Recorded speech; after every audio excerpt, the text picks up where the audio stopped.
I respect you for still going. Oh yeah, I wasn't not going, man. I haven't done anything fun in like 6 weeks. Didn't you just go to Vegas? Yeah, I mean, I guess that's not totally true. Like, I haven't gotten to choose the fun thing I do. You went to a Kings game in Los Angeles. Yeah, and that did rule. I wasn't prepared for the temperature near ice. That was something I wish I would have thought through. All right. Yeah. No, I did you say this. you were in the danger zone?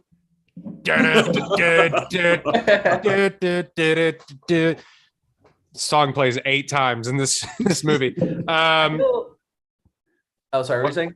No, I was about to start the podcast. But I was going to share something that's, I think, worthy of the podcast. So I'll let you go first. I insist. All right.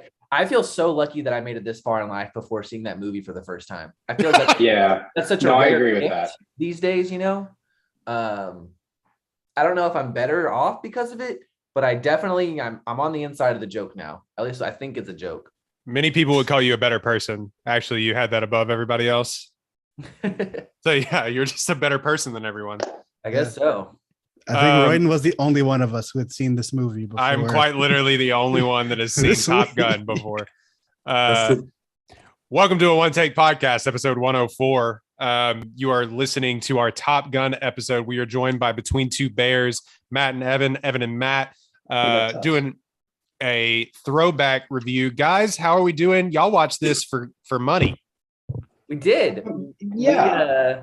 Well, what's funny about anything we do these days is we will send these pretty well organized ideas of things we could do for Between Two Bears, because I feel like we both have pretty lofty thoughts about what it could be. And 100% of the time, it's just us and our friend JP hanging out. That's okay. From the jump. And it's been great. JP's a good movie hang. I was there to watch the movie for the movie. I don't know that I was prepared for the movie itself. But I'm excited to know how other people experience this for the first time. I was there to watch the movie for the sexual undertones, but we'll get into that here in a second. We're also joined by Dex and Tej as usual, but they have not seen this. I'm the only one that's seen this movie. I don't know how that's possible. Maybe Matt and Evan grew up with a white dad, so I don't know how they missed out on this one. But this is White Dad TNT special. Definitely fell through the cracks on that one. Not sure how that happened. My go-to excuse for not seeing movies like this is I was born in 1995 and both of my parents are black, so it just never came up. So just never got around to it. I don't know what to tell you, but here we are today. Look at us. I'm actually shocked Tej hasn't seen this, being the Tom Cruise aficionado. I'm really shocked you haven't seen this. I love Tom Cruise, and it's been on my to-do list for a decade, but I don't know what y'all are talking about. This one's fucking awesome. Yeah, it's right up it's right up that speed. I love that 80s camp action. I love it. Sign me up. Y'all don't like fighter jets? Fighter jets are the coolest thing to ever exist. How can you not like this movie? I think I'm torn on it because had I known that part of the mystique of the movie was that it's not objectively awesome, if I would have known that coming into the watch, I think my brain would have been in a lot better space. But I came into the movie thinking this is a beloved movie. Everyone is shocked that I haven't seen it. I'm going to be blown away. And what I got was denim volleyball, which is fine. I wasn't in that sort of space, Oh man, I was. So maybe I enjoyed it more than you did. Probably. Yeah. Were y'all ready for the amount of sweat that is in this movie? That is the first thing we know. So much sweat. It is written in all caps here on my grid notebook. Why is this movie so moist? It's a very moist film. Where did you say it was filmed? What was the joke you made? You said it was filmed in LaPorte, Houston or something? Yeah, this was absolutely filmed in Baytown. Without a doubt. Hell yes. Orange, Texas. This is just down on the bayou. Jeez. Just indoors, outdoors, athletic activities, standing completely still, sitting under a ceiling fan. Everybody's just sweating buckets. All the time, constantly. 3 people drank water the entire movie. The sweat was the first thing I noticed. And then something else Matt and I talked about a lot. It was the second thing I noticed. There's a lot of one man smoking the same cigar in that movie. Yeah. And he smokes it in pressurized environments. Yep, you know? that's true. He's in a submarine blowing clouds. Just vape God in 1986. Exactly. And he's still gnawing on it at the end of the movie too. All right, Top Gun came out 1986, rated PG. It is a tight hour and 50 minutes, but you could have made it even shorter than that. It has a nice 6.9 on IMDb. Feels fair. Actually ranked right now, trending the 95th most popular movie on this website. Has a 50 Metascore. As students at the United States Navy's elite fighter weapons school compete to be the best in the class, one daring young pilot learns a few things from a civilian instructor that are not taught in the classroom. Ugh. Yeah. I mean, yeah. Written by Jim Cash, Jack Epps Jr., based on a magazine article called Top Guns by I have no idea how to pronounce this name. Ehud Yonay. A magazine article. Huh. Stars Tom Cruise. I said it was directed by Tony Scott, Ridley Scott's brother, Tim Robbins, Kelly McGillis, Val Kilmer, Anthony Edwards with hair. Yep. Tom Skerritt and Michael Ironsides are in this movie. Also, Rick Rossovich as Slider, Clarence Gilead Jr. as Sundown, host of other. Young Meg Ryan. Shout out. Just chef's kiss. Y'all want to take a stab really quick at and Dex, you may not be able to answer because when I said this movie made a ton of money, it had a $15 million budget. Anyone want to take a stab at how much this made in Ronald Reagan era dollars? That's so much math. Oh my God. Okay. I'm gonna go with 150 million. Yeah, not adjusted for inflation. I'm just saying how much money it actually made at the box office. I don't even know where to start. $15 million budget. Dex, do you know it? I think it was like 347. $357 million Yeah. on a $15 million budget. Can we go back briefly? Because I think you mentioned some actor's name who I don't know. Oh, Clarence Gilyard. Yeah. The black guy. His name is Sundown. I didn't want to mention it, Are but you dead? now that you mentioned it, know the name of Sundown. Yeah. You don't Holy know. shit. Holy shit. You don't know Clarence Gilyard?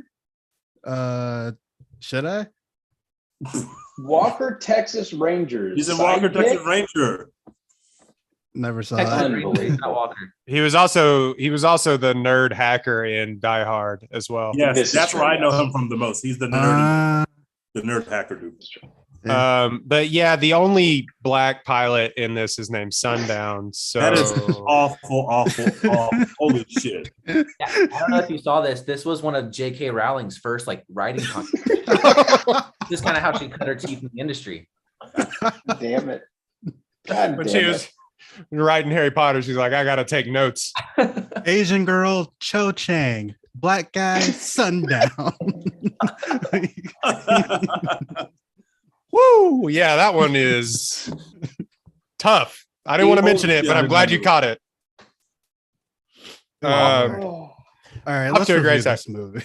Yeah, this made 300 million. It made a star out of Tom Cruise. I mean, he was budding star with Risky Business, but he was 24 when this came out, and then right after that, I think is what is he goes Risky Business, All the Right Moves, Top Gun, and then The Color of Money. Then it goes Cocktail, Rain Man, Born on the 4th of July. It's an incredible run in the late 80s by one Tom Cruise. And so this movie has a 57% on Rotten Tomatoes, 83% critic score, though it features some of the most memorable and electrifying aerial footage shot with an expert eye for action. Top Gun offers too little for non-adolescent viewers to chew on when its characters aren't in the air. So Was this movie for kids? It It's is literally PG. rated PG, PG. which blows my mind in retrospect. I don't think in So- the 80s they had the PG-13 rating. Entirely possible. So he could just walk into the women's restroom after a woman after she has turned him down. We like do good need in to a start movie? there. That That tongue, no, the tongue kissing is worth like a rated R alone. It's I don't want to see that. It was bad. we have to start we have to start with Tom Cruise following the young lady into the restroom. And Well, let's. I say that now, and I don't even know what to say about it. I'm still flabbergasted. Yeah, because like what? Huh? Also, the move just to immediately have the entire bar start singing so that you can hook up with this one girl. Nah, fam. I am I'm not. not that cool. No, I that was a not flex. that That was funny. phenomenal. It was I'm an not incredible. about to be a part of this That was the personally. greatest display of wingman I've ever seen in a movie. That was phenomenal. We are all going As- to use our energy to get one guy laid. That is perfection. I love Wait, it. what's Look, the one fam. song that you could think you could sing, get everyone to sing in a bar to get you laid? I'm in love with the stripper. Motivation by Kelly Rowland. That's my answer to everything. But Hell yeah. I don't know if I would do this to get me laid, but I've always looked for an excuse to recreate that scene from Making the Band where they do End of the Road.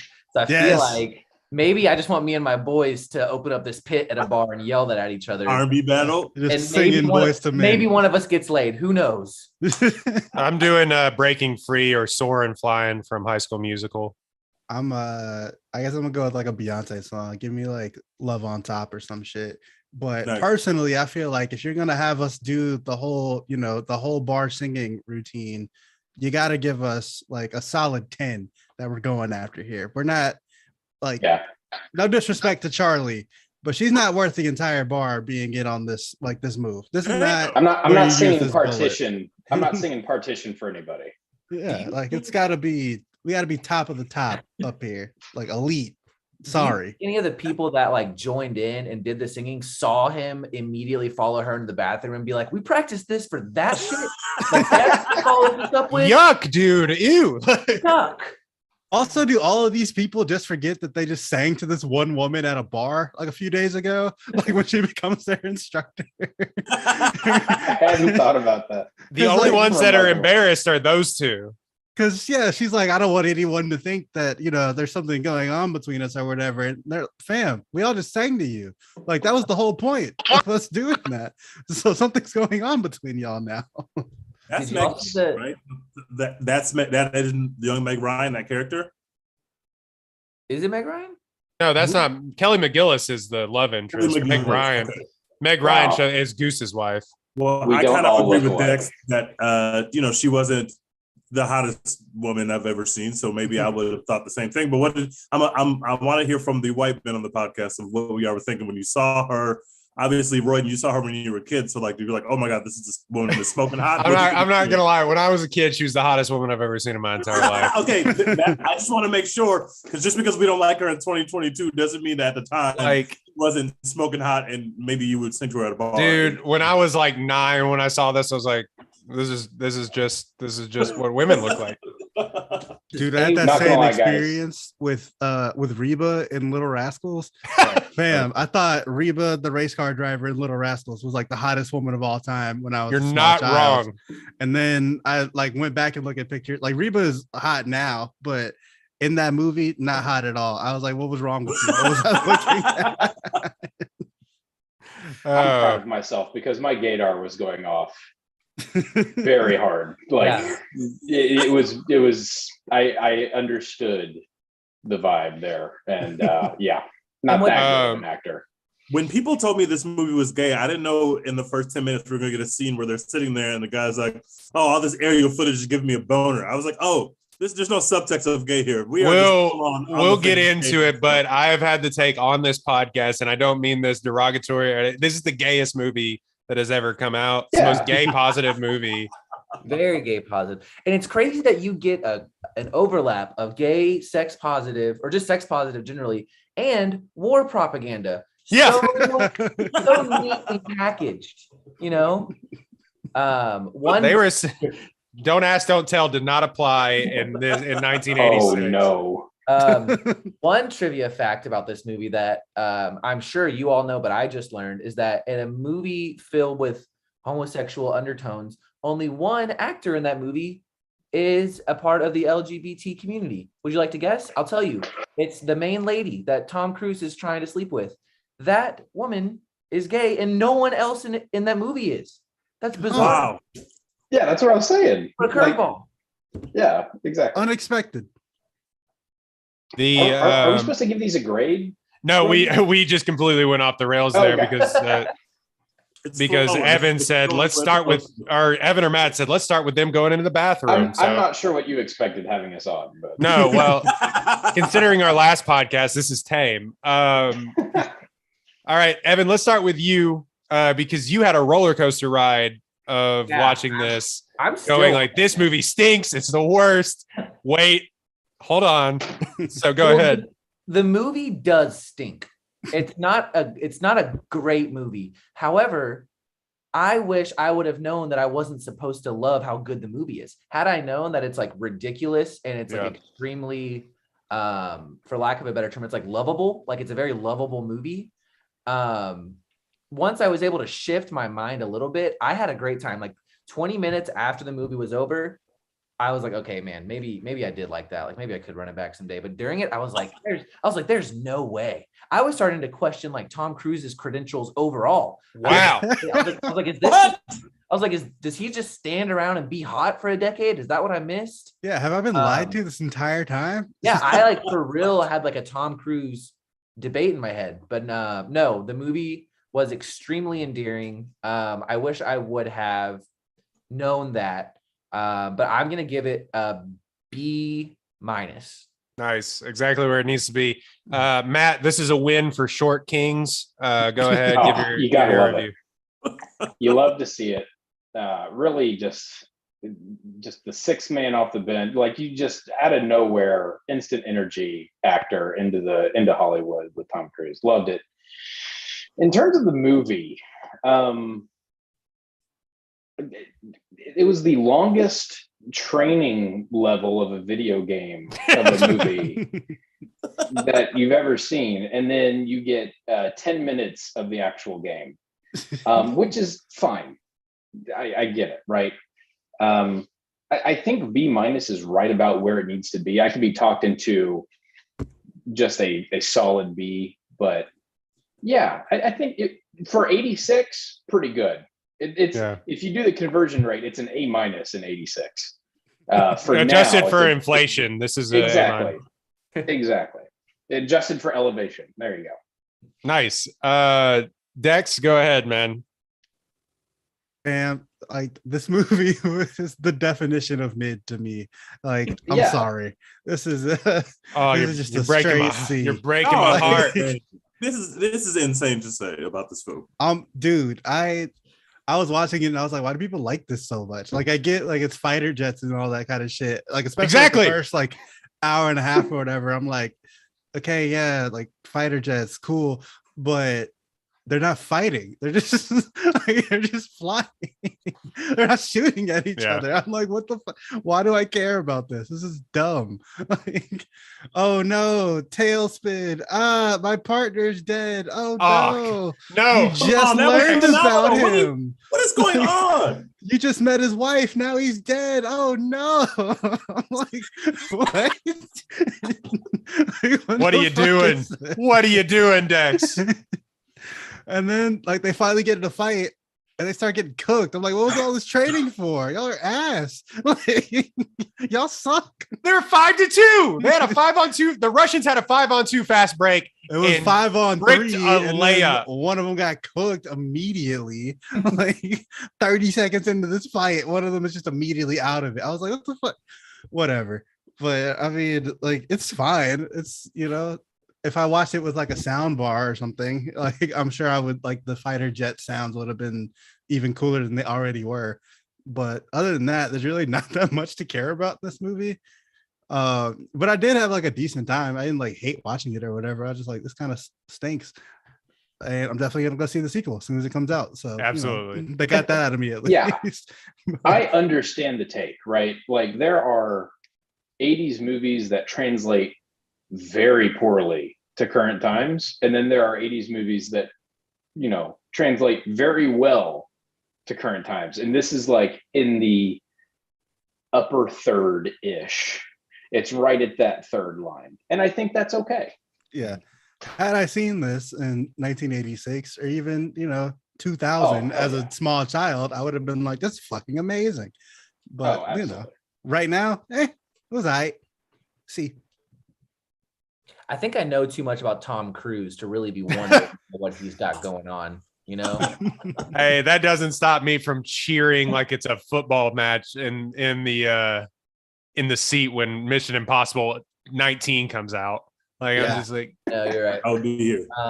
Something I knew about Tom Cruise and was reminded of pretty early is that he has a tooth in the center of his head. Yeah, he got it corrected since, but this is all teeth sideways in this movie. So that's all I could. Evan ruined the entire watching experience for me, pointing that out at the beginning of the movie. It probably was a B+ in my brain, but I couldn't stop staring at his stupid mouth. Stupid mouth. One theory I have about this movie that I'd like to run past you guys. I think I already ran it past Matt. Is Tom Cruise homeless in this movie? Good question. He's showering everywhere. The one shower, all the shower scenes he's in are in a public gym or at some woman's house uninvited. So he's just like, oh, I'm already over. You mind if I take a shower real quick? Sorry, I'm super sweaty. His only means of transportation is a motorcycle. And he never showers at his own home. Mm-hmm. He's definitely homeless. Yeah, guys, look, San Diego has a terrible homeless situation going on right now. He's been couch surfing for years. Not to mention, have you tried to pay rent in that city? Come on. Not once. It really is crazy what you like. Our country has a storied past. One thing I'll agree on is that we do propaganda pretty well. This was straight propaganda the whole time. And here we are 36 years later, pretending like it's not, No, I will get into that here in a second. Tej, you love this movie. You would have signed up for the Navy if this came out in 1986. They caught you when you were 18. I can't say I would have signed up for the Navy, but this movie is phenomenal. I don't know what there is not to like. Obviously, it is 80s. It is campy, so there are a lot of things to poke holes in when you're watching it for the first time in 2022. Tom Cruise just walking into a woman's bathroom casually as if nothing would ever happen and be like, oh, we can do it right here on the counter. It was extremely, I could not believe that happened. I was like, wait, even in 1986, that's a weird way to write a film. He just walked into the women's bathroom. That doesn't make any sense. Nobody freaks out. Nobody cares. She's not even like a bit worried. Like, it's just weird. I will say he did the universal check the counter to make sure it's a stable surface before answering the question, which that was realistic. That made me happy. You have to show that part in movies. You can't just put someone up on the counter and start having sex. You got to check that counter first. I appreciate it. This craftsmanship is elite. Dedication. I appreciated that. It's obviously very gay, which is super dope to watch in retrospect. But like, I understand now. Like I said, I thought you were saying it was a subtext of gay, but it's not a subtext at all. This is an incredibly gay film. I was very sad when Goose died. Rest in peace to Goose. I did not know that was going to happen. I was very upset. And also, I did not know that a fighter jet, if you fly in the jet stream of another fighter jet, you just go into a tailspin. That's the coolest thing I've ever seen on a movie screen. Like, we need more movies about fighter jets. How can y'all not enjoy this? Half the movie, they're in fighter jets, even when they were just flying them. This movie sounds better than Tenet, and Tenet came down in 2020. Yes. Bro, what is going on? This movie was made in 1986, and Tenet sounded like absolute shit, and I saw it in IMAX and couldn't understand shit. This movie, I'm hearing people talk, and I'm hearing the roar of fighter jet engines. They never clash. I can hear everything that's being said. I can't believe that this movie was made in 1986. You could understand Tom Cruise in this better than you could understand Tom Hardy in Dunkirk. Absolutely. Like, how would they have a better soundscapes in 1986 than you have today? Anyway, how are we turning Top Gun into Christopher Nolan slander? What is this? What's going on? Because Tony Scott's a king.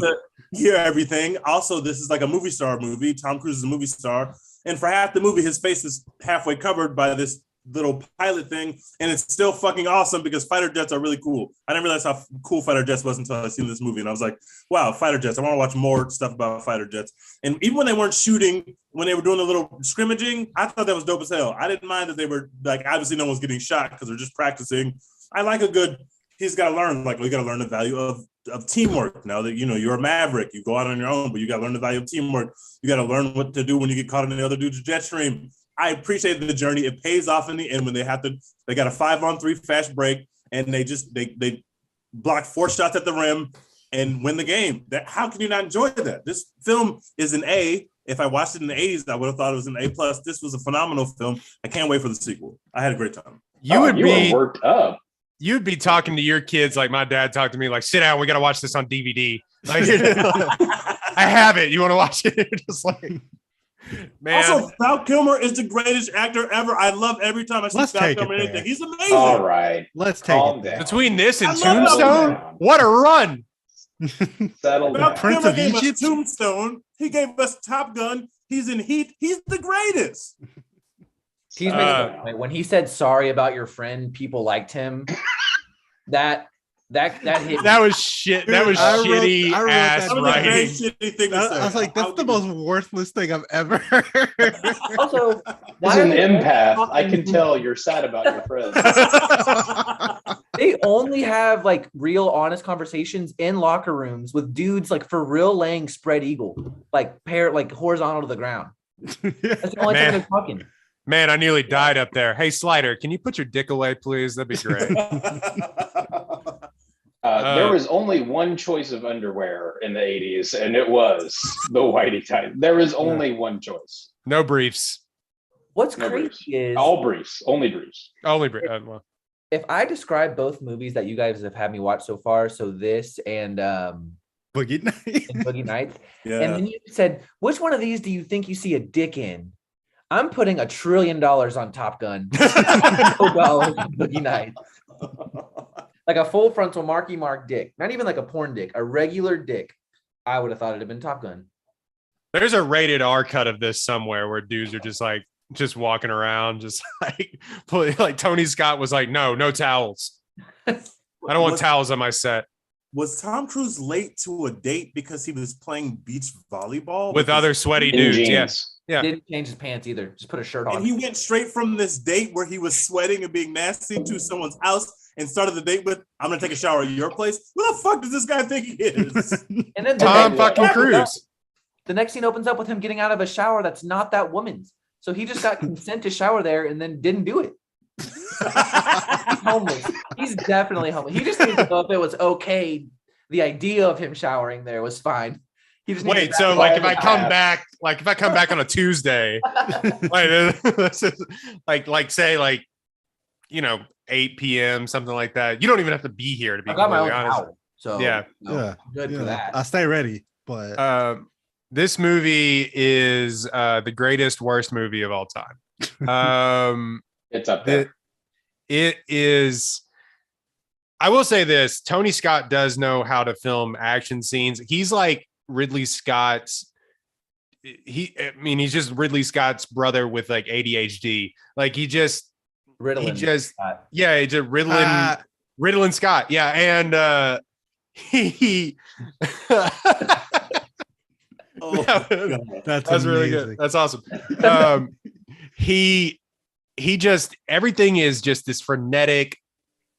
We're gonna make 1,000 cuts. We're gonna have shaky cam in 1986.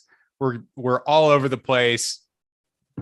We're gonna reuse explosions because we ran out of money, and we're gonna play Danger Zone by Kenny Loggins 13 times. They played "Take My Breath Away" at least 10 times in this film. Every time a woman was on screen, they were like, "Let's take my breath away." There's a woman on screen. Play it again. They would start "Take My Breath Away," kind of stop it, and be like, "How about we just bring that one back in?" They licensed 3 songs, and they were like, "Fuck it, we don't have time. We're doing it. Go." Yeah, yeah. This movie, you could cut out about half of this movie. All of the love story between Tom Cruise and Kelly McGillis, you can just cut out. Make him kiss Iceman. I don't care. Like do that. Share a kiss in the locker room. That's your love interest, and we're going from there. You know, but the chemistry between Goose and Maverick is better than the chemistry between Kelly McGillis and Maverick. They were levels, much better. There's also like a storyline in this that goes throughout where he's like, my father was a great pilot and everything that happened to him is classified, and it just doesn't matter. No. It's for the sequel, baby. Yeah, there's like a whole backstory about his father. His 95-year-old father is going to be in the sequel. That's what it's Yeah, he's going to show up. I actually didn't die, but like all that said, are you winning, son? Yeah. No, Dad. No, Dad, I'm a fighter pilot. I will say this movie is an A+, man. Actually, it's probably more like a B-. But the thing, it made Tom Cruise a star. Like we don't have Mission Impossible 8 if you don't have Top Gun. Thank God for Top Gun, because Tom Cruise is an American hero. Yeah, you quite literally don't. And I mean, I had a coach in middle school that was a literal naval aviator. I don't know what he was doing coaching middle school basketball. It was way above his station or way below his station. But he told my dad, Livingston, Texas. Yeah, middle school. I know that team was so trash. This made me do this hosting this. Did he also teach like world geography? Yeah, probably. Yeah. But he told my dad asked him one time because he flew the planes they don't fly these planes anymore. My dad asked him though what he thought about Top Gun. He said it's all bullshit. So it's just like good. It's just like the maneuvers that they're making and stuff, like the step on the brakes, they'll fly right by. The actual scene of that is he does that and the plane runs into the back of them and they both die. The opening scene where he's inverted and he gives him the finger is just all bullshit. Like that wouldn't happen at all. I'm shocked. Yeah, shocked and awe. And but yeah, this made a star out of Tom Cruise. He literally gives it all. Yeah, the Gooses, I will say, Goose and Meg Ryan have the least amount of screen time in this. Steal the show. Both of them are just perfect in there. They put up 15 shots in 5 minutes and they hit 10 of them. It was Goose. Some of us that have hearts were very moved when Goose died, but I guess others of us didn't really care that Goose. Oh, when I was like, what the fuck? First of all, it doesn't need to happen. It doesn't add to the story at all. I was like, what a lame way to die. Yes, he does. He remembers his dog tags right before the final scene where he went to NBA Finals. He motivated Top Gun. He motivated Maverick to win the big game. Angel in the outfield, bullshit out of here. He wasn't even buried at when they did the final fight. Like he left the funeral to go fight. I need more distance from that if I'm gonna invoke someone's name. And then he throws his dog tags into the ocean. Yeah, and then Tom Cruise's whole big lesson that he learns from the death of his best friend is just sometimes it be like that. And you just gotta go fly again. This is kind of like a niche. Keep doing the same shit. Yeah. I hope this lands with one of you, hopefully. Have any of y'all ever played on a Madden football game, like a franchise where you can you run your team or whatever, and you can propose trades to new teams. Mm-hmm. And depending on what your trade package is, it gives you a trade acceptance probability. I feel like that's what they did with this movie. They were like, okay, we do need a best friend to die. We do need a hot 20-year-old actor. We do need a love interest. We do need motorcycles, and we do need volleyball. Let's just throw it in there. And if it gets accepted, hey, we're all rich. And that's what they did. You could have changed every text of dialogue in this movie, and I probably would have felt the same way. Yeah, they can literally say anything. That's the whole thing. When you watch this when you're a kid, none of the dialogue, the backstory. I didn't know watching this that he had a dad going into this.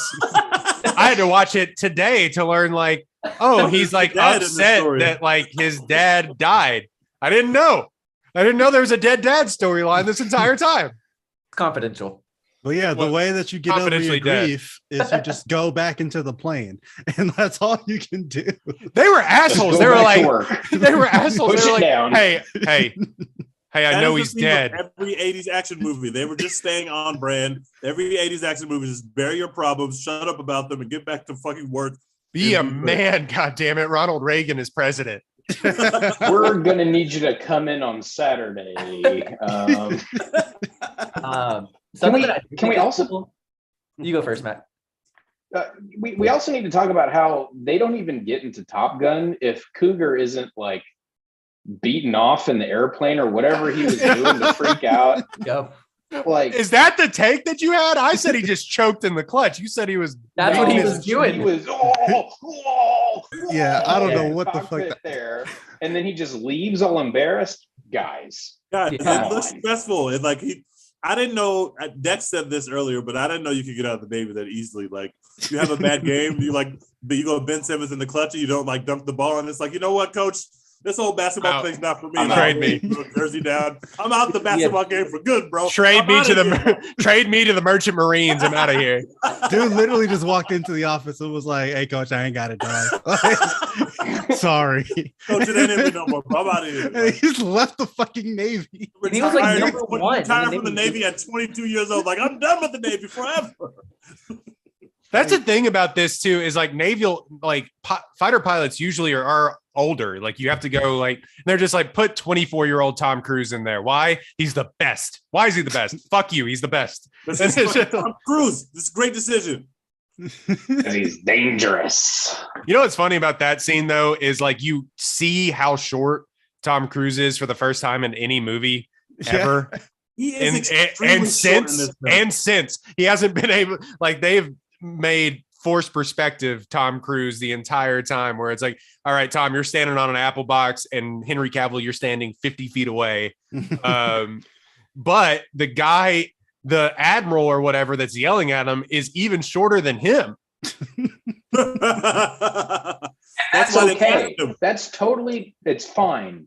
It's fine. okay to be that size. Is what we're trying to It's say a short here. king movie because him and the love interest were like the same height, and it was like, oh shit, like this is what we're gonna do. But it's like, I like the fact that we got to see the full shortness of Tom Cruise, because you're right, you never see it in any of his other movies. In Mission Impossible, he looks like the tallest dude on the screen all the time. Yeah, short king was extremely dangling confident. his feet.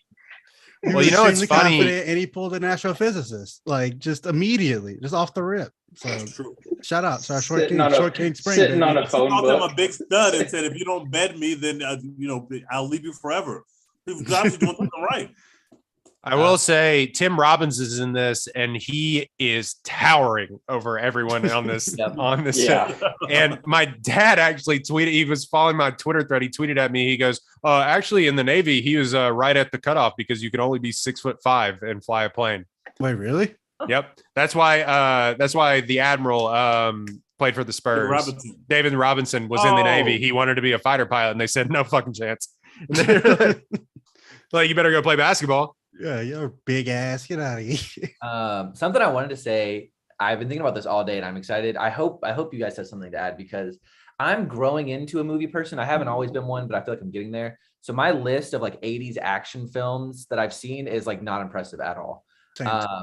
Something I'm learning about 80s action movies is in all of them, we are fighting a justified war against Russia. And Yeah. every single one of them, Mhm.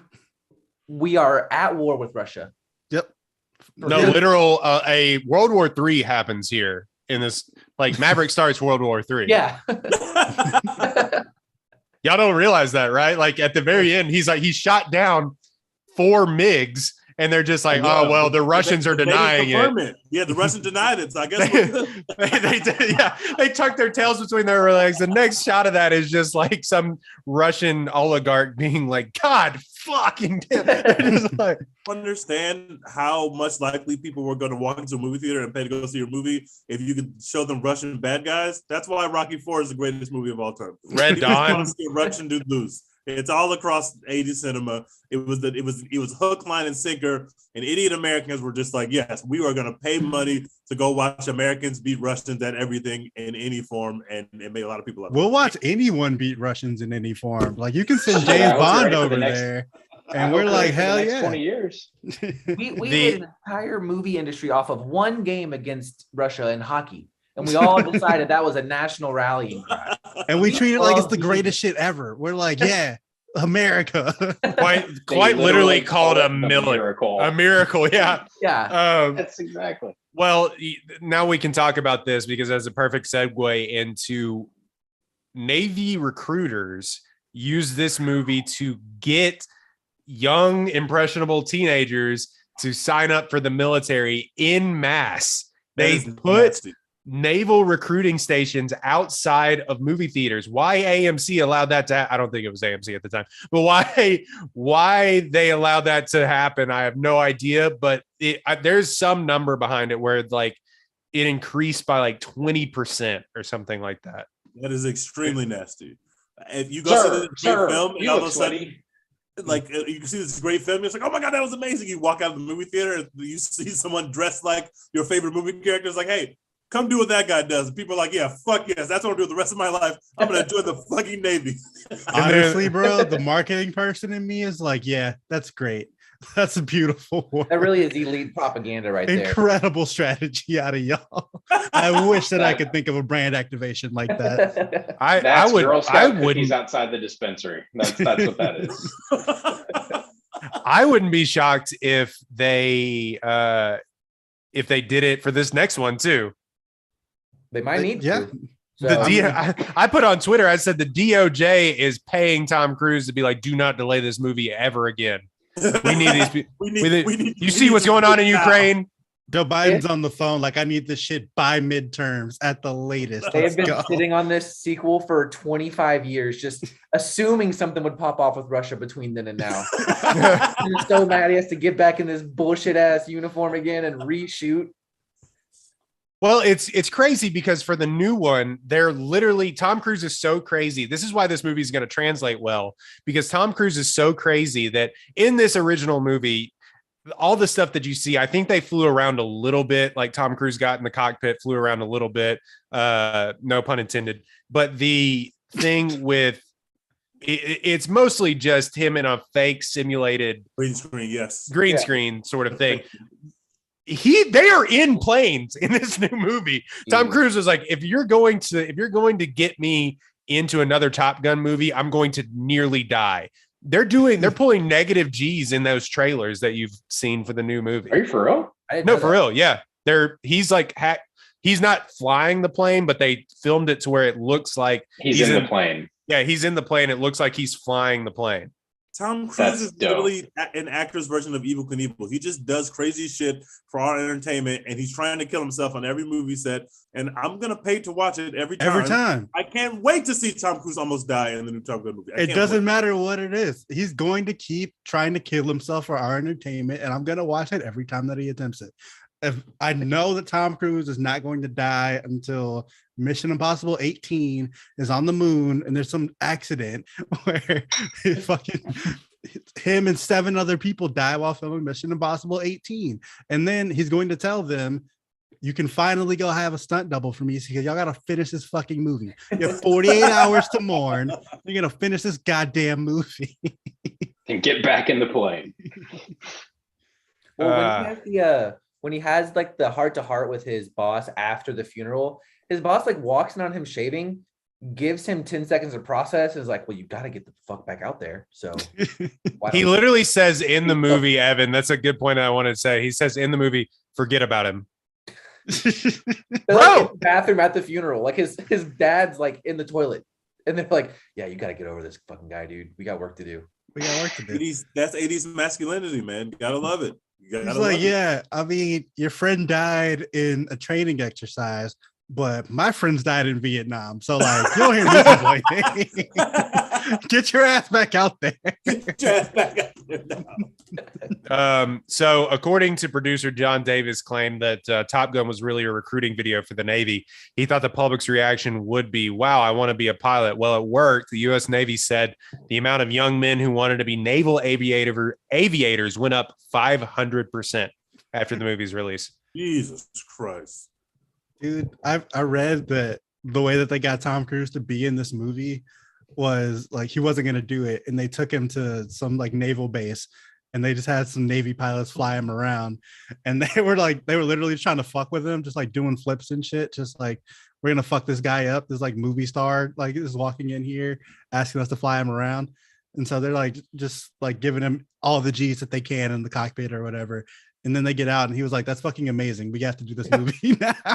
They didn't realize how crazy this kid was. He was like, I have to do this. I must. And now I guess he's gonna also be flying planes in the sequel. Apparently they like requested some planes that the Navy was like, nah, bro, we literally cannot let you fly that. Like, That is a secret. Yeah. Yeah. Like, the intelligence community would lose its shit if you got to fly this plane in your fucking movie. You can't do that. No. How you even know about it, Tom, is weird. Honestly, like a pretty cool deal that we've made with ourselves. You know, we can either reinstate the draft or just have a Top Gun movie every 30 years. We get to pick, you know. If you want to have the draft, you can, but they will just do Top Gun. This is clearly the better option. I agree with that. Oh, man. Tom Cruise had a big bro code violation in this film that I could not let pass. Go ahead. It made me so mad I had to pause the movie. When he follows the woman to the bathroom, which is an insane decision that we've already talked about, he says, "What are you doing here with this old guy?" Like he like hates on the old man. Like he starts dirty macking immediately. If you are Tom Cruise, you're the greatest pilot ever. You don't have to throw some dirty mac on this old ass man who never even comes up in the movie again. Why did you feel the need to do that? Like if she was going to sleep with you in the bathroom, you didn't have to convince her that the old man was like too old. I think he was trying to imply like the old man can't have sex or something. I don't know what he was going for there. That old man didn't deserve that. That wasn't fair. Also, regardless of age, if someone sings like that to your girl at a bar and then follows in the bathroom, like you're not gonna break the deal. You have to fight. You have to fight, or at least follow him into that bathroom. You got to do something. Hey, Tom Cruise is like, "Where are you going?" He's like, "Where are you going?" Where are we going? Where are we going? We going together right now? Yeah, fam, I don't. Shout out to that old man for being a better person than me, because I would have gotten my ass beat by every pilot in the U.S. Navy at that bar. You're not just gonna sneak to my girl. You're not all gonna conspire to have this dude take my girl. Like, no, y'all just gonna have. I'm gonna have to fight the whole Navy. Fuck it. Like, and then she left the bar immediately after that. So like, you ruined my night. Like, I just ordered her like 8 vodka cranberries. I'm just gonna sit here with them. Like, come on. Let's see. Hold on. I'm just going through my notes. Some of the great lines from this. You'll be flying a cargo plane full of rubber dog shit out of Hong Kong. Come on, man. Do some pilot shit. Yeah. He said he immediately said when they're sitting in the room talking about Top Gun, he said, "It gives me a hard on." He said, "Don't tease me." And I was like, "Oh, okay." It's not even subtext. Yeah. Also, he goes, "My list is long and knowledge of a lady this time." Oh yeah. Yeah. He goes, "The list is long and distinguished." He said, "So is my Johnson." My Johnson. Objectively good 80s humor, by the way. Yeah, like objectively good. Time to buzz the tower. That running bit throughout this entire movie where they just break a law. That's really funny. What do you think I'm going to do? Buzz the tower. Proceeds to buzz the tower. Yeah, exactly. Spill some coffee. The sexiest thing in this movie, they tried to make this movie extremely sexy with Tom Cruise and Carey McGillis. And the sexiest thing in this movie is when Iceman says, "You're dangerous." And he says, "That's right. I am dangerous, Iceman." And then he chomps at him. Yes. Oh yeah. Val Kilmer just goes, and he's just like, I go, "Holy shit." Like, I was like, oh. They were putting the movie. So everybody has massive chompers in this movie. Like just huge white teeth. The teeth are massive in this film and prominent. That's what I took out of this film. So let's see. We talked about the show. Just let me shower at your house. Can we talk about her like being willing to like kill multiple people chasing this man on a motorcycle? Yeah. And they get done with that scene. And basically what she says is he gets mad at her because she goes, "Your flying is stupid." And he was like, he goes, "I can't have you like talking to me that way because I'm a good pilot. I know what I'm talking about. You're just a woman. And he he runs away on a motorcycle and she chases after him in a convertible. And basically what she says when she gets out of the car, also Tom Cruise, great yell actor. I don't know if you knew this. When he's yelling, it's incredible. But he says, he basically says, like, you can't question me in front of that. And she goes, I'm falling for you because you're a great pilot, is basically what she says. You're the greatest pilot I've ever seen, and I'm in love with you, and no one else can know it. I'm just in love, okay? I can't help it. It was basically she was horny for his flying, which was the craziest way to explain why she likes him in this entire movie. Someone killed? Well, she's cleared of all wrongdoing, but he got someone killed with this plane, didn't he? His number one homie?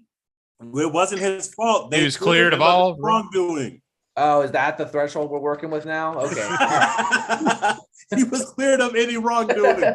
Literally the first totally exonerated. No wrongdoing. The grand jury declined to press charges. He did nothing wrong.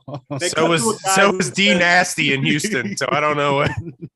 They cut to a guy who literally says, "You've been in enough planes long enough. It's bound to happen." Like, oh, what? Like this is just like a random Tuesday at work. Don't need to tell me that. I'm gonna drop out of this school. Thank you very much. Why does no one kiss like normal people? Oh God, that bothered me more than just about anything else in this film. We got to talk about it because a lot of people talk about that. First of all, the tongue kiss is gross. You wouldn't understand. You're not in the Navy. You can't relate. Yeah, you know what? That's fair. I'm also not a closeted gay man, but they teach you that at Top Gun. You wouldn't know about it. It was atrocious. I think the phrase Matt used was baby bird. It looked like he was baby for some food. It looks like Tom Cruise had never kissed a woman, and he was like, "This is how you do it, right?" He was trying to make himself tall. The movies once.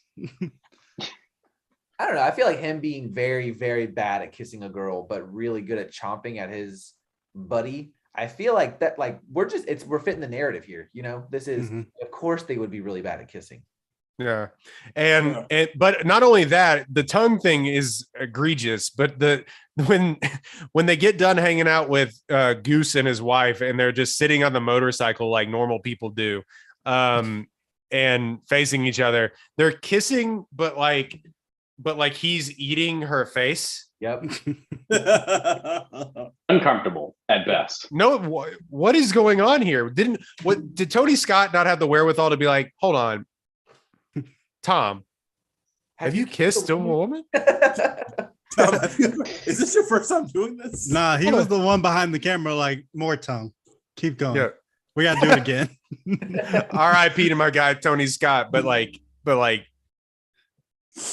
we also got to talk about Meg Ryan having just zero cool, zero chill. As soon as she touches back down on the ground and is like reunited with her husband and Tom Cruise, she's like, my husband told me that you're fucking your instructor. Let's talk about it. What? That was a great moment. That was a great moment between her and Anthony Edwards. Or Anthony, is it Anthony Edwards? Ricky Hopkins? Yeah. But he said, he's like, that was a secret. He's like, what? You didn't tell me that was a secret. Yeah, it is Anthony Edwards. But but yeah, he said that was a secret. She didn't tell me it was a secret. But the Meg Ryan, I said 5 minutes of screen time steals the show. Oh yeah, I've definitely been in that situation where like I told just my girlfriend something and she thought it was like for everyone to know, and I was immediately just like, I can't do this. I'm going to be shot. Like this is not cool. What was the budget for this movie? $15 million. How much of the budget was given to someone whose sole job was to pat everybody down with water between takes, like in the control room? Spritz. Everybody's so sweaty. Like we gotta get 10 takes of that. We gotta re-up the sweat after every take. This is literally the sweatiest movie ever, including like boxing movies where they're sweating and the sweat's going everywhere. This is an even sweaty version of that. Like this, I know it's probably really hot in the cockpit of the fighter jet, but why is it so hot in the control room? can we control the air conditioning in there, or do we not have that kind of? Yeah. Close space. Everyone's smoking cigars in there. It's just Or just like standing in an elevator. Tom Cruise is just like sweaty as hell. one like throwaway shot from the movie that I keep thinking about is after they've like hammered home for 15 minutes that he does in fact like love fighter pilots. He's leaving work one day and he's just on his motorcycle, like staring at a plane take off, and he's like, "Fuck yeah!" Right there. They brought He, that like, scene back like, for the. turns his head and like grins to himself, like, "Yep, that's a helicopter, or that's a fighter jet." And that's how he gets back into the plane after his friend dies. He just goes to the airport and is like, that should be me. That's Still. badass. Get back in the plane. RIP to Goose, but I'm built different. I gotta get back up there. I legitimately thought when they showed the plane, as in the transition to him at the airport bar, literally thought he was the one flying the Spirit Airlines plane or whatever, taxiing down the runway. I'm like, well, this is a twist. Didn't experience it. I don't know how he's going to beat the Russians in this. Did you know that there is a guy that piano bar is literally like right in downtown San Diego? They've built a bunch of like high rises and stuff around it, but there is a guy that makes a living being a Tom Cruise lookalike that just goes to that bar every single day and takes pictures with people. I wish I was shocked by that. The business of job creation. Honestly, sounds like good work if you can get it. Real talk. Like if you can make a living in San Diego doing that, fuck yeah. I don't have to have actual skills. I can just look like Tom Cruise, and that's all I got to do. Somebody else with like should just show up one day, like wearing the same costume, like just show up at the same exact time. Like, wait, what are you here for? Like, oh, you're a Tom Cruise impersonator. Oh, me too. Like, oh my God, like how are we gonna do this?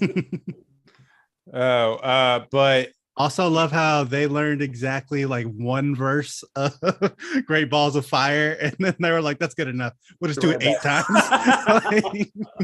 Well, and like if my guess was all of these dudes actually were sleeping with each other and their wives were in town and they all got together and were like, okay, what would we do if we were married and we did love these women? I know. Let's go to someone's living room. We'll play piano for a few minutes. That's what married couples do. That's exactly what married couples do. We're gonna hang out. We're gonna sing Great Balls of Fire. You know some of that, right? Yeah, straightly. Oh, just absolutely. one part. Hold on. There's a scene in Frasier where he does the same exact thing, just playing Great Balls of Fire in his apartment, and I was like, yeah, he also gives gay vibes. Yeah. Oh my God, he looks a lot like him. Oh yeah, he does look like Tom Cruise. Oh, that's not him? Nope. All right. Yeah, so LeBlanc. he quite literally just goes around and dresses as Tom Cruise in San Diego. He looks much more normal than I anticipated. That guy's gonna make a fucking killing when Maverick comes out. Oh, when Tom Cruise dies filming a movie, he's gonna just step in like nothing ever changed. Yeah, it's in the contract immediately. If I ever have to have a stunt double because I'm dead, it's this guy. I mean, this isn't not Tom Cruise. It's the teeth that are giving it away for me. Yeah, it is the teeth that are different because of how prominent Tom Cruise's teeth are in this film. It really stands out, the teeth difference here. Oh, I bet many people go home thinking they actually had a night out with Tom Cruise at that point. I definitely believe it. Notice how there's no pictures with him without his sunglasses, though. He actually has And 3 eyes.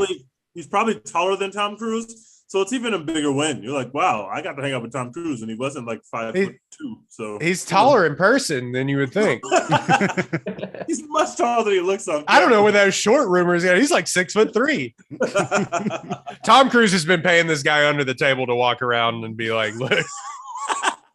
Just spread the rumor around San Diego that I'm 6'2". Thank you. You just gotta have this guy just like leave your house a little bit before you do when you're like trying to go to the grocery store or some shit. So like paparazzi follow him and you can just like sneak out the back. Tom Cruise doesn't know what a grocery store is. Fair enough. Or a home. So Yeah. he's doing a lot of things. What do we think about Goose's death? Tej, you already have said that it's tragic. Long live Dex, Goose. you don't like it. Whack. I had no idea that Goose died in this movie. I had no clue. And even like in that scene, I said out loud to Matt, not a lot of deaths in this movie. I need more death. Like right before. And Goose died instantly. But I feel like Stanley has a pretty good case against the government. That was a death by cockpit malfunction, you know? Mm-hmm. The lid of his shit didn't come off in time, and he just liquefied against it, is what it looked like. Yeah, He got bonked. Big bonk. Yeah, it got bonked. It makes sense that for the horniest movie out there, someone died by Somebody bonk. got bonked to death. Death by bonking. My thoughts on it now, looking back at it and rewatching it, because when you're young, it's like, oh my god, this is the most. It literally does not have anything to do with the He didn't story. need to do that. No. I was like, it's just the dumbest, most worthless thing to die over. Like, you're just in a training exercise. You're not shooting actual guns. Like, there's no reason for you to like be in this high stakes situation. Like, just and now he's just dead. I know most people are going to get mad at us in the comment because it is like a tragic thing in like cinema history, like Goose dying or talk to me, Goose. Yeah, yes. Chekhov's Goose. It is very funny that in the most lucrative propaganda we've ever put, we like acknowledge the reality of training deaths in the US military, you know? At least they're shooting you straight. Yeah. You know? Yeah. Yeah, none of the US guys even die in like the actual battle. It's just literally the one guy in training. Yeah, you can die by error, but not by Russians. So there's definitely going to be deaths of US soldiers in the new one, probably in the first 15 to 20 minutes, that will drive the podcast. Well, I mean, he pays F for respects in the trailer. Oh, that's true. Yeah. Also, I don't even remember what they said. Like in the Meg Ryan scene, like after Goose died, she's just like there for like 2 seconds, and it's like your husband died, and she's like, "Damn, that sucks." And then we just never see her again. by the way, can I Harsh in my vibe.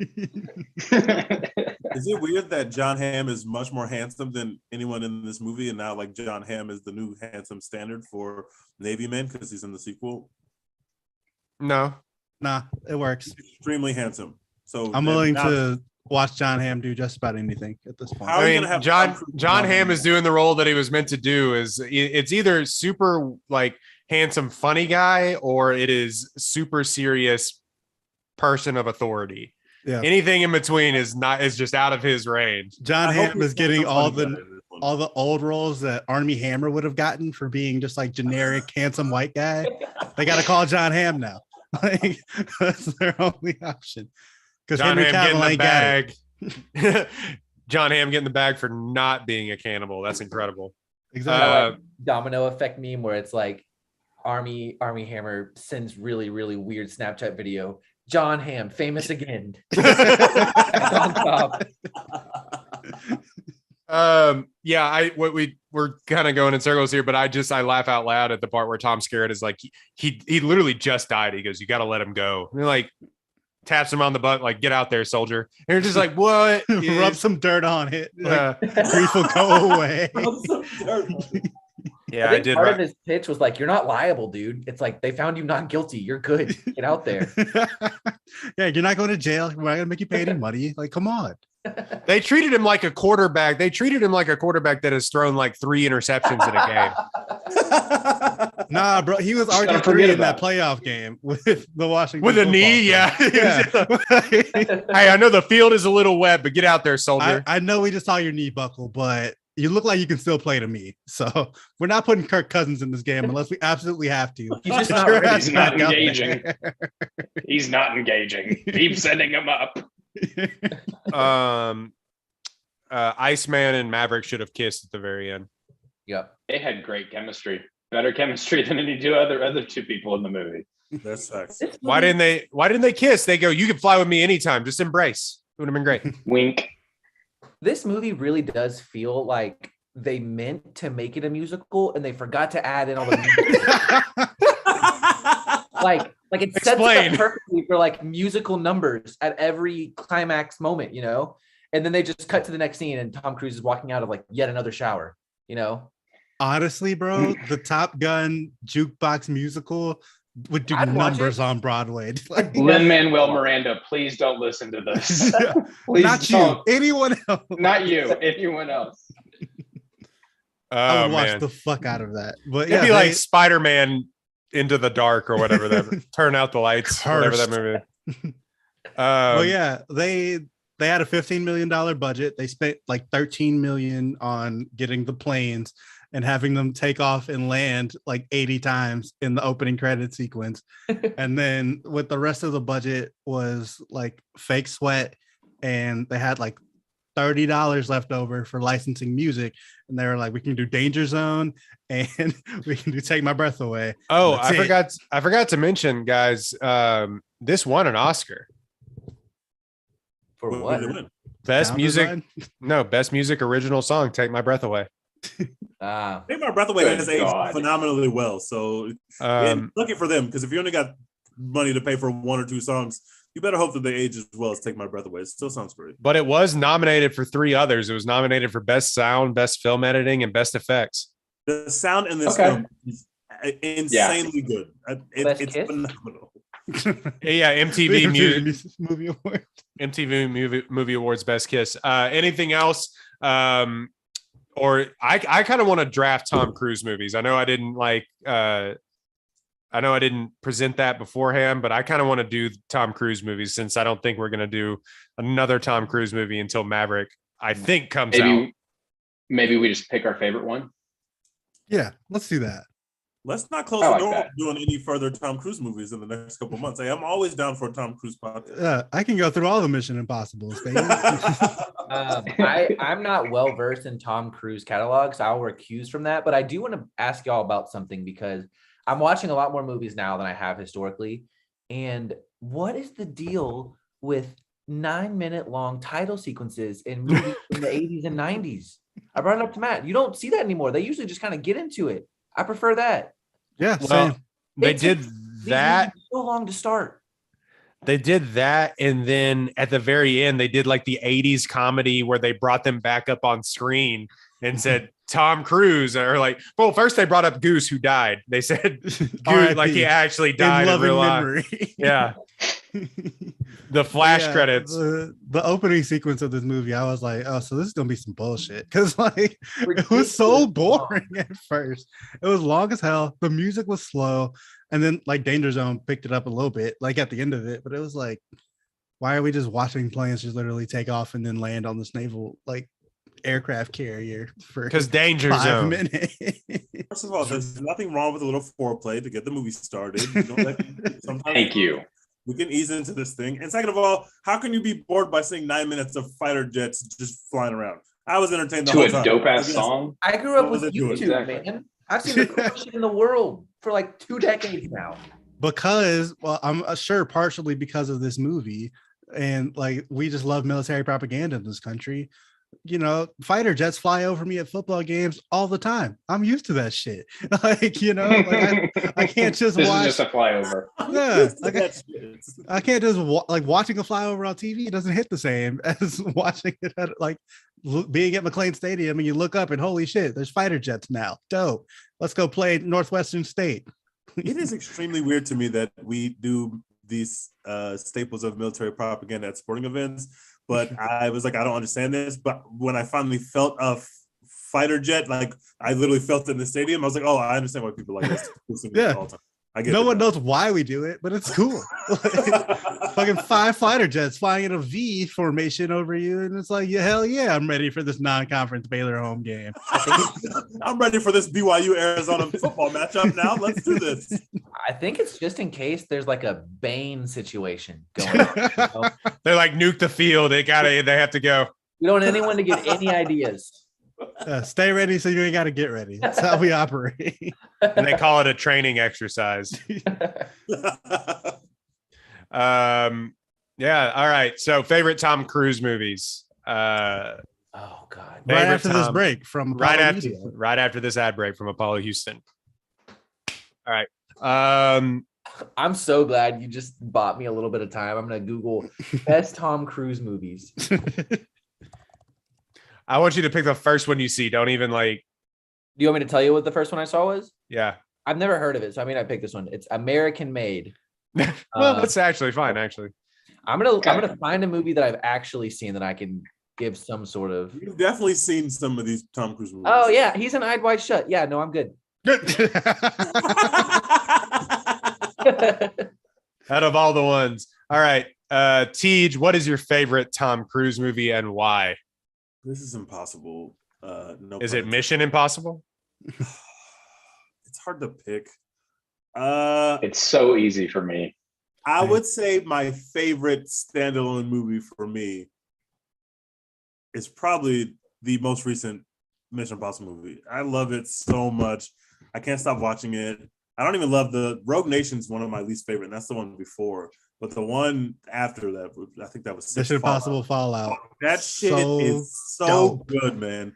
But also the one where he keeps being reset. What's that? No, you don't get. No, you said one. Sorry. Say another one. Sorry. So it's Mission Impossible Fallout. I'm saying with MI6, it's 6. I'm saying with MI6.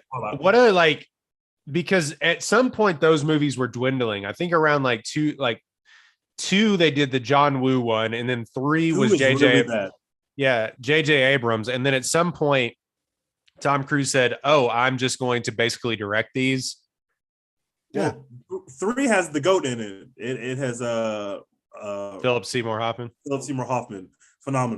Phenomenal performance. But and at that point, Tom Cruise was like, "Yeah, I'm a fucking rappel down the tallest building in the world just because I can, and y'all will pay for me to do this."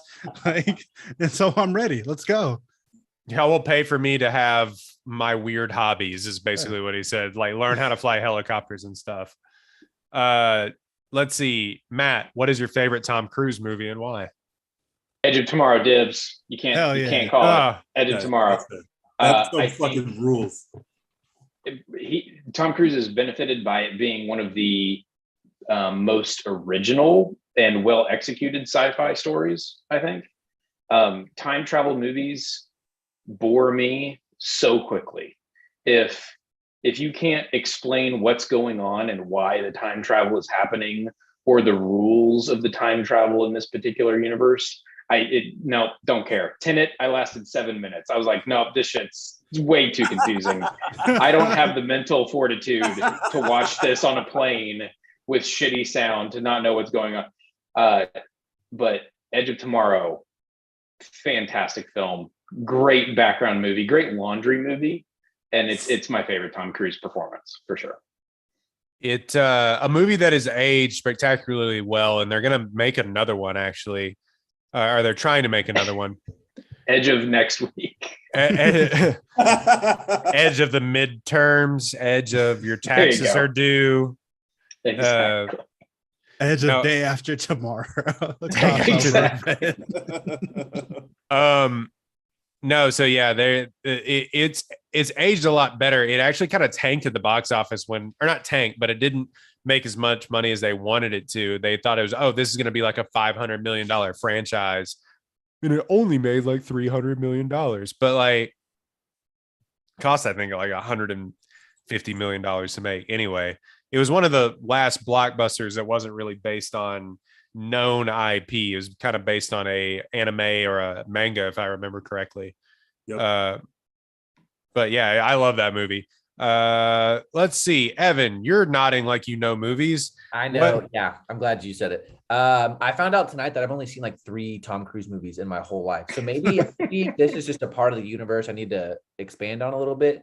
I have seen Mission Impossible 1, and I do remember loving that. And I did see The Day After Tomorrow, and I do think I slept in my parents' bed that night. I was like 9 years old. So I don't have a very good Tom Cruise journey like you guys do. But Mission Impossible 1, I remember ruling. And also, what's the one where Robert Downey Jr. does blackface? He's in that one, right? Tropic Thunder. Yeah, so that one was also all right too. He pulled off that role way better than I thought he would have. Les Grossman. I think he was nominated for a Golden Globe for that. Yep. That feels very Golden Globesy. Evan, have you never seen A Few Good Men? No.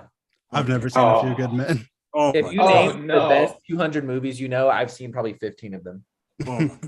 I want the truth. It's just overacting the movie. You can't handle the truth. It worked, though. It worked. Over Overact- I know y'all have that, like y'all also have this poster that like 100 greatest movies of all time or whatever. Yeah. Poster that Yes. you can like scratch stuff off of. My Yeah. shit is so sad looking. I haven't seen so many. I haven't even unraveled mine. To be- Like, one of my friends got it for me for my birthday. Shout out to Kat, friend of the pod. But yeah, man, my shit looks so fucking sad, just sitting on my wall with like 8 scratches on it. Just Shrek has like 15 scratches on it. Oh man, Shrek 1, Shrek 2. Hell yeah, Blade Runner. I saw that in class. Class. Dex, your favorite movie, is it Mission Impossible? It's Mission Impossible Fallout. I fucking love that movie, dude. Like I was never a big Tom Cruise guy before because like, you know, most of what I knew about him was like the Scientology stuff and him being a weirdo. And I was Couch like, jumping. Yeah. That's tough. and then, you know, that kind of stuff, that stuff like went away for a little bit. Like we don't really talk about it as much. And now he's in Mission Impossible 6 and he's like willing to kill himself for my entertainment. And I was like, this is fucking amazing. I found out he's like actually jumping out of planes and shit in order to film these movies, even though everyone's like, bro, you don't have to do this. Like we have people who just like do this all the time who can do it for you. He's like, no, Yeah. I have to do it. It's like better. It's better for the movie. And I agree. He's right. It is better for the movie because you're like, Tom Cruise is gonna die. Like, it's just so fucking dope. Henry Cavill is not good, and that movie is the one that like sold me on that officially. I was like, yes, this is my take now. Henry Cavill, Disagree. not good. That's not good. You don't have it. But Tom Cruise carried his ass. So shout out Mission Impossible 6. It's amazing. I'll probably go watch it again after we're done with this podcast. So I love Edge of Tomorrow. Can't take it. Mission Impossible 6. I think it's one of the few movies that I've actually gone back and watched in theaters like 3 times. Way better than it had any right to be. And then He was punching the shit out of people in that film. Like, there's no time. We shouldn't be able to believe that Tom Cruise can punch that hard. every now and again, the bathroom scene will get reshared on my timeline. And I'm just like, all right, this is about, I'm just going to waste like 5 minutes of my time today. I got to mark this off. Yeah, you just have to watch it. Henry Cavill grows a pocket, but it doesn't matter. It's still dope. I've surprisingly seen a lot of Tom Cruise films. Minority We're gonna Report. get beat up if nobody mentions Jerry Maguire. So Jerry Maguire has been mentioned. Minority Report is great. I was kind of bored by Minority Report. Oh. Sorry. But my favorite, probably just performance based, is Collateral with Jamie Foxx. Nice. The one time he's played like, or one of the last times he's played a bad guy, and he is a genuine piece of shit, and it is fantastic. Evan, if you haven't seen that one, go watch. It is like What's it called again? Collateral. Collateral. Okay. Michael Mann, kind of based in Miami, like the Miami Vice feel, and basically he kidnaps Jamie Foxx and makes him drive him around town the entire night, and it is incredible. Michael Mann won't let That you premise alone, I'm in. I'm sold. go. Michael Mann will never let you go. I But love yeah. that looking at Wikipedia, like Tom Cruise's filmography. The next 3 projects on it are Top Gun Maverick, Mission Impossible 7, and Mission Impossible 8, and that's it. And I'm like, thank you. That's all we need. Hey, No, know your lane. IMDb That's says all I do. untitled Tom Cruise SpaceX project. Oh, I'm Fuck in. yeah. That's definitely the next Top Mission Gun in Impossible. space? Yes, let's do it. Let's do it. He's gonna go to the moon. He has to. It's in his destiny. We just stopped going to the moon, but Tom Cruise said, "Take me to the moon," and the government was like, "You know what? I think we can go to the moon again."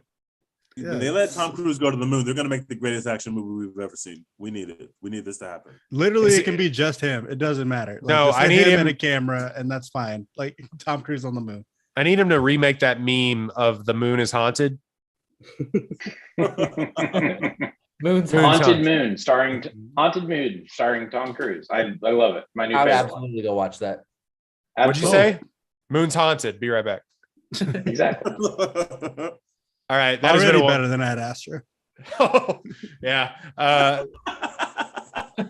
That has been a one take podcast. Quick podcast this week. We are going to do Morbius next week.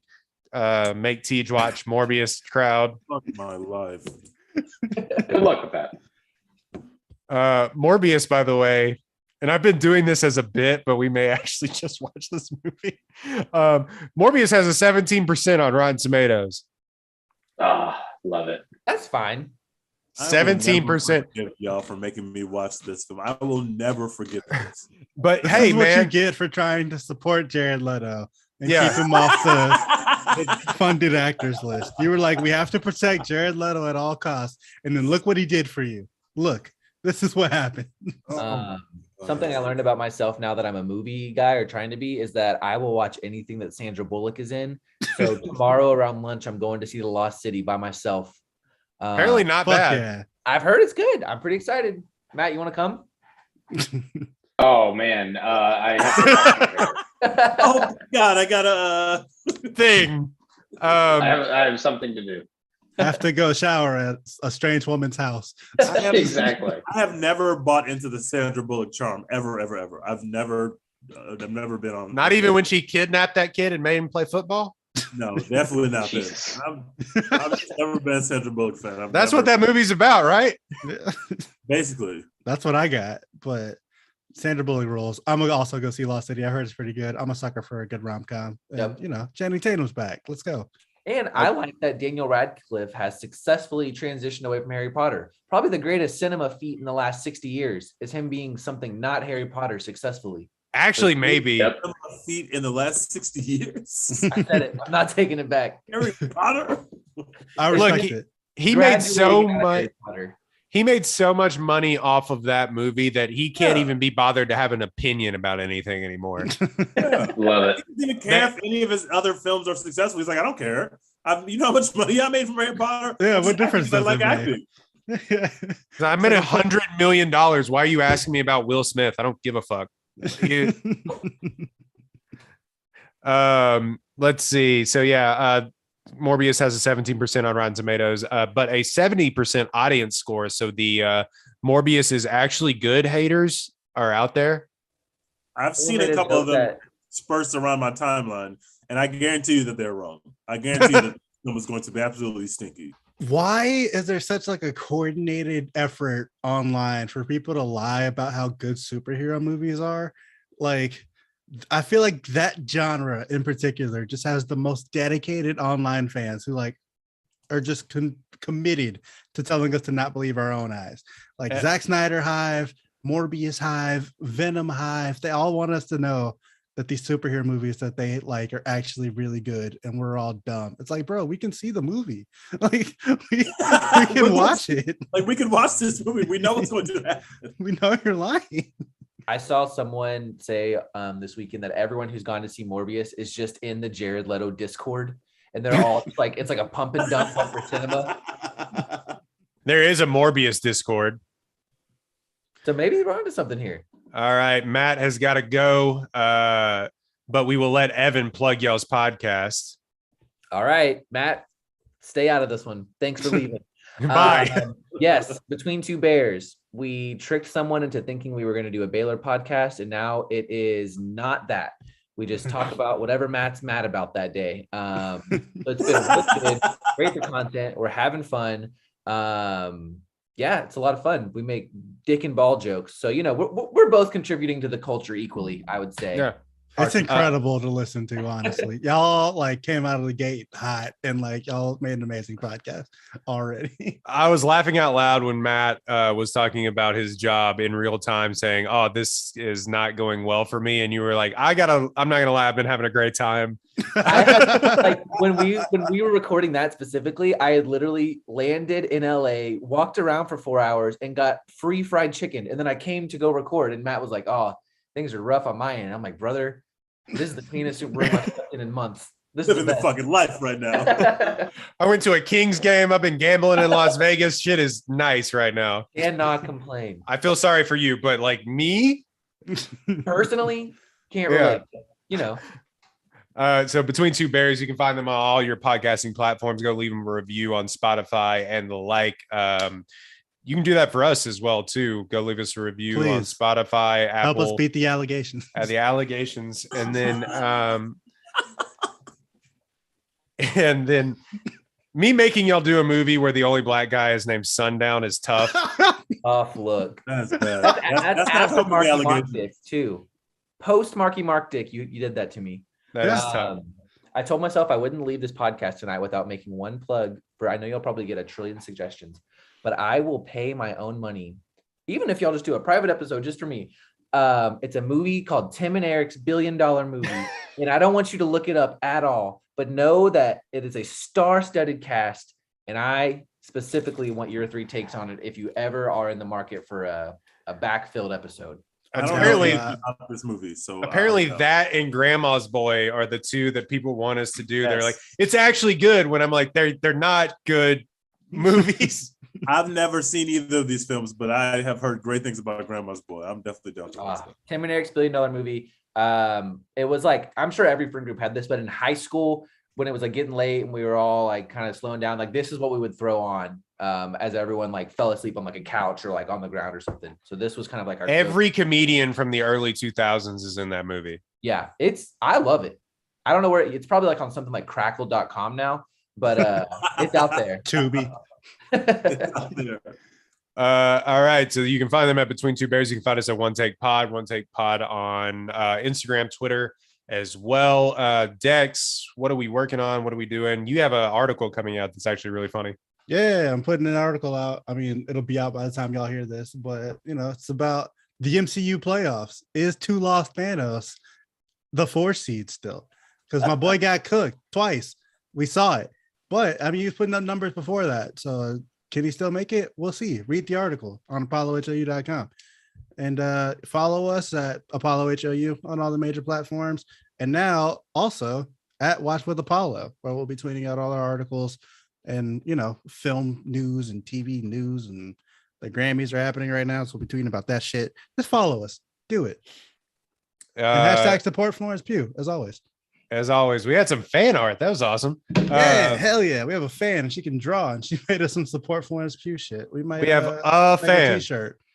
Yeah, a fan. I love having a fan. But yeah, thanks y'all for listening, and we're out. All right, y'all take it easy. All right, guys. Hey, Evan, thanks for always coming on. Appreciate it. Yeah. And sorry that I just realized my brightness was down. I just fixed it. So those last 30 seconds, I probably really came through glowing. So no, you've been great. The backlit behind you has been incredible. I don't know how to turn it off. It's on a timer. It goes off at 10 p.m. But thank you. All right, guys. Thanks for having me on. Later, man. Thank you, y'all. All right. Let's see. All right.